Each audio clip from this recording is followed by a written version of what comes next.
the grandkids a little bit more if I can. My daughter will let me. Do you have any input in who your replacement will be? Nope, none at all. None at all. And do you have any words of wisdom for us here at LHS? Words of wisdom. Well, if I had to give any words of wisdom, I think that the thing that makes you live longer is to laugh a lot, and that if one had a goal in life, it shouldn't be to accumulate money or things necessarily, but maybe just kind of work towards happiness. You know, try to find out what your passion is, and how you can live a life that will be fulfilling for you. All right. Well, thanks, Mr. Hossman. Well, thanks for having me. All right, and you guys stay put, because coming up after this quick commercial break, we'll have Treinen.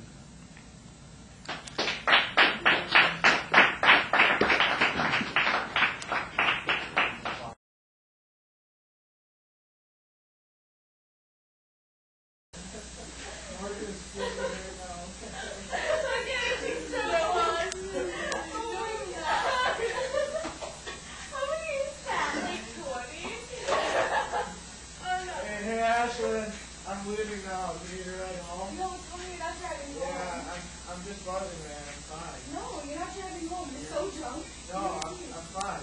If you're fine, walk in the straight line. All right. Yeah, you're totally fine. No, okay, I'm you're not driving completely home. sober. No, you're not fine. Dude, what's the big deal? I'm not even drunk. You are too drunk. You can't even walk in a straight line. Yeah. You look like you're going to pass out standing up. Tommy, I'm pro. give me your keys. No. I'm not pro. Take them if you want. That was hard. Wow. Okay, I'm taking you home. All right. Come on, we gotta get you here. That way. Nope, this way. This way. Yep. Not quite. Left way. There you go. Alright, get in.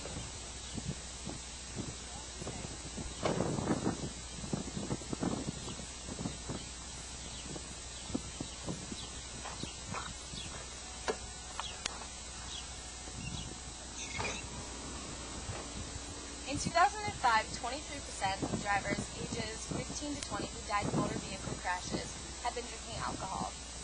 Motor vehicle crashes remain the #1 cause of death among youth ages 15 to 20.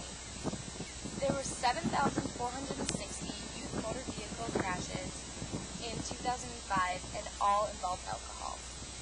In 2005, 39% of fatal crashes among all age groups involved alcohol. You're right, man. You are a pal. Anytime, Bonnie. Friends don't let friends drive bus.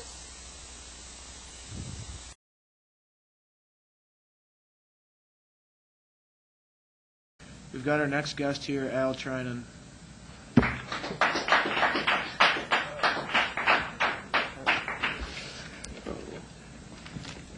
How's it going? Going well. Thank you. All right. So how long has your guys' farm been in your family? My grandparents started in the 1920s, early 20s. They started on that farm. It's a long time. Have you come up with the design of the corn maze yet? Yes, this is last year's design that I have, is the castle. This year's design is a dragonfly. Ooh. And it's still in the design stage. My wife Angie chose the design and draws the maze. She's using a computer-aided design, and so there'll be a large dragonfly in the middle of it, and then she's doing some graphic designs around the outside that look like they'll be very difficult to navigate and equally as difficult to cut into the maze, All right. which is my job. So how do you cut into the maze? Like, how do you make it? I brought this prop. Angie drew this one last year, and it's drawn out on a grid on a 15-foot scale. So every little square on this, that you can pick that up, every little square represents 15 feet. And we like to have a 5-foot trail and a 10-foot hedgerow. So it's drawn out on this grid, and then we mark on here, the numbers out here mark every 60 feet. And I highlight those lines. I plant the cornfield lengthwise and crosswise, So that as soon as the corn's out of the ground, just an inch tall, I've got a grid growing on my field. At that point, where these darker red lines are, I go across the field and I put a surveyor stake every 15 feet. Every 60 feet that I've highlighted, I put a flag in that stake. I did 3 rows lengthwise and 4 rows widthwise, right where these red lines are. When that's done, I go out there with this plan, find a point, read the dimensions, the coordinates, count stakes and flags to match it, paint it on the ground, and then carve it out with a tractor and a tiller. Oh, all right. Takes about 40 hours for the initial cutting. All right. When does the corn maze open this year? The first weekend of August. August. Do you guys have like some kind of kickoff bash or anything like that planned? Or? Not really in August, unless things change some. We're still working on the advertising and things of that nature as of right now. We actually have a meeting this afternoon with some advertisers, and so the first weekend of August. All right. What are some of the other attractions in addition to the corn maze you guys have? Well, our pumpkin patch, and that opens the last weekend of September. Okay. And we do a horse-drawn wagon ride to the pumpkin patch, and everyone picks their own pumpkin. Along with that, that's our busiest season is October. We do probably 80-85% of our business in October. We'd love to stretch it out some, but that's when people choose to come.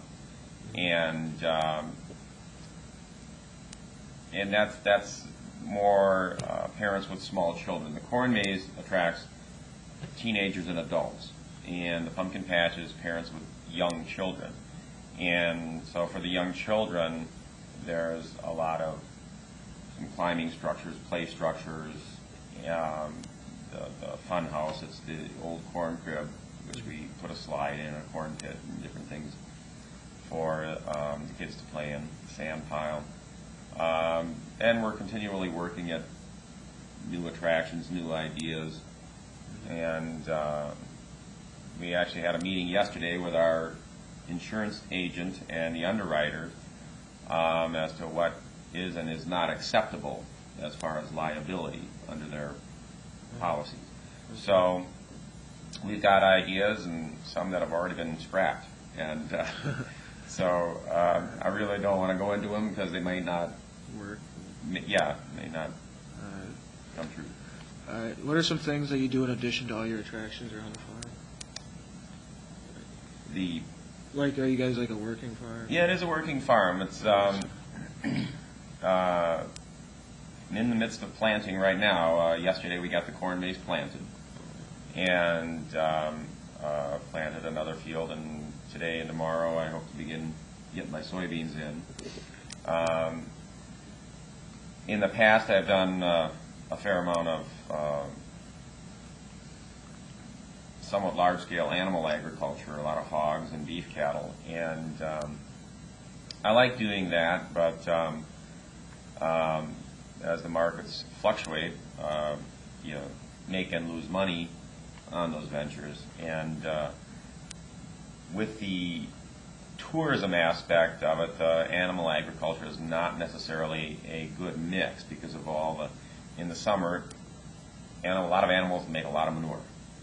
And that makes a lot of stink and a lot of flies. And it's not a pleasant place to have a picnic or party, and it's just, so it's not a real good mix. People like to come out to the farm and see what it's like, but they, and I don't blame them, really don't like the gritty aspects of it, that it stinks and there's flies and stuff like that. So they want a bit of a sanitized version. So we have a few token animals somewhat. We get a few pigs every year, and which mainly get raised and then fed to my family. I have a large extent, a lot of siblings, and so a lot of the animals that we do raise get eaten by our family eventually. So. All right. What does a typical day consist of your life on the farm? That depends greatly on the season. Very cold winter day, it might be sitting in the house working on a project in the house. Yesterday I was up early